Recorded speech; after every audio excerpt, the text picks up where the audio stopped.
एक जंगल में एक धीमा कछुआ रहता था जो हमेशा दूसरों से पीछे रह जाता। सब जानवर उसका मजाक उड़ाते।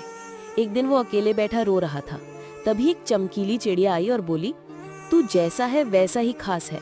मैं तुझे उड़ना सिखा सकती हूँ, पर एक शर्त पर। उड़ते वक्त किसी का मजाक मत उड़ाना। कछुआ मान गया। चिड़िया ने अपने पंखों से उसे जादुई पर दे दिए। अब कछुआ उड़ने लगा, पूरे जंगल में सबसे ऊपर। पर एक दिन उसने एक घोंगे को देखकर हंसी उड़ाई। अगले ही पल उसके पंख गायब हो गए और वो जमीन पर गिर पड़ा। चिड़िया फिर आई और बोली, जिसे उड़ना आता है उसे दूसरों को गिराना नहीं चाहिए।